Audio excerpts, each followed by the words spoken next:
being with us today in our PureEsperanza World El Hogar experience. PureEsperanza is a nonprofit dedicated to consciousness and well-being. We have now entered the Metaverse. We're so happy that you have come, find your creative sparkle through vibration in either this 1, 2, or 3-part series, which will be on a recording for you on our YouTube channel. And here to lead us once again is the beautiful facilitator, dear friend, Jenny Elinora. Thanks again, Jenny. Take it away. This session is going to be all about you and your experience with vibrations in and around your body. In your confirmation, we did recommend headphones or earbuds if you have them. And while I go through the next section, you can take a second to go get some if you'd like to while I explain the today's session. I'm going to sit down now. And here we go. Back in there. So, all right. So I did some study with what's called Nada Yoga, which is the study of universal vibration and the practice of tapping into the universal vibrations through sound and meditation. And I explored this area of study throughout my 20s and 30s with Sri Brahmananda Saraswati, who came from India to teach the stuff in the West. And I studied also with those who carry on his work and teachings. He has passed from this plane.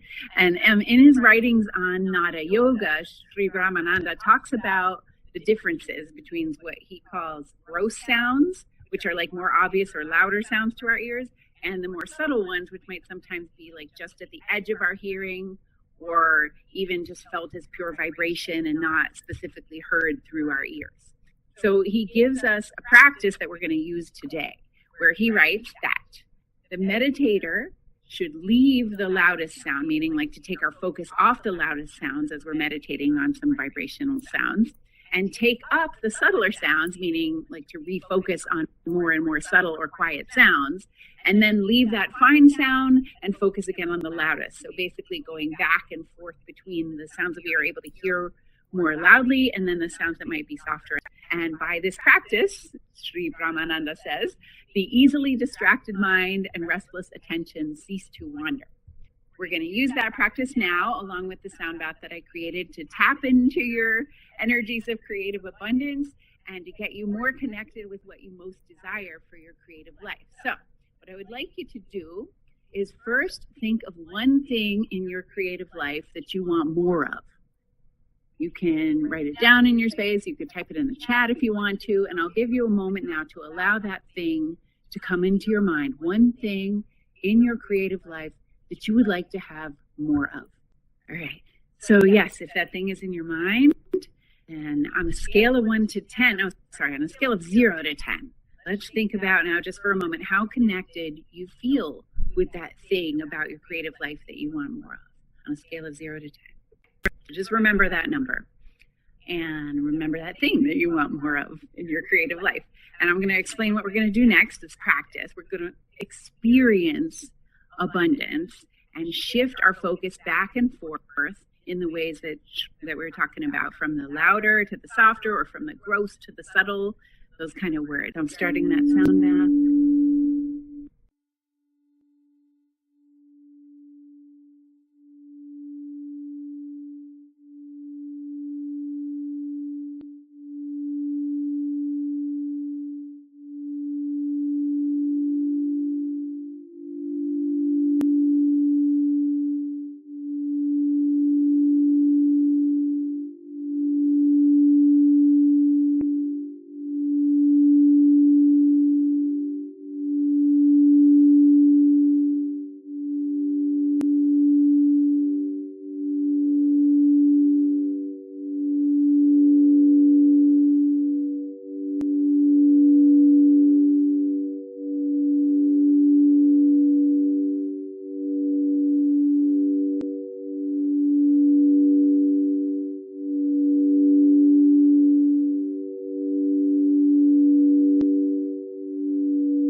That's the end of our sound bath.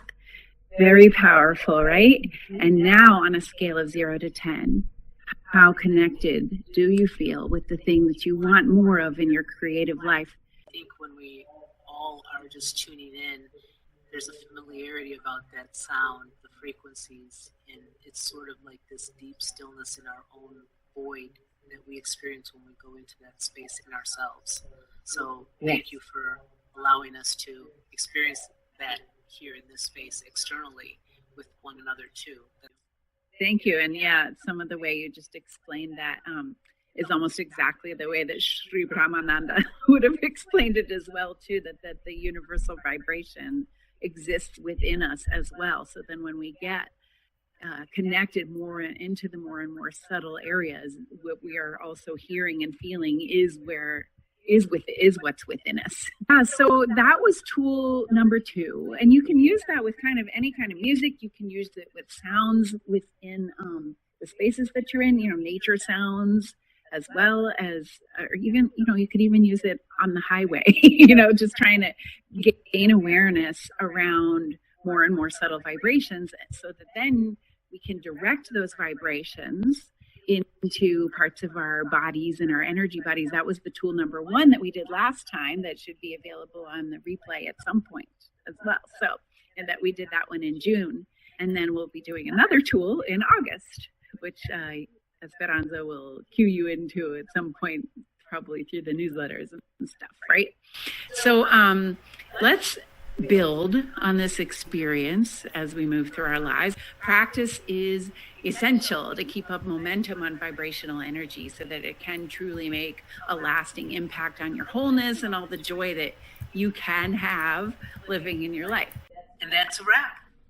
We hope you'll connect with us more through our website, where you'll find many educational resources, including our community collaborator page with their services. There you'll find Jenny Elinora too, our online shop with holistic products to support your well-being, and relevant, insightful blogs that you can certainly use every day in your mindful practices and to support your journey of well-being. Look, follow, and subscribe to our YouTube channel, LinkedIn, and X, Twitter, social media handles. Keep finding all your consciousness connections here with us at Pure Esperanza. And till next time, stay creative. Keep finding the power within yourself. And if you enjoyed this, please be sure to stay tuned in for creative playdates coming up very soon. Stay tuned.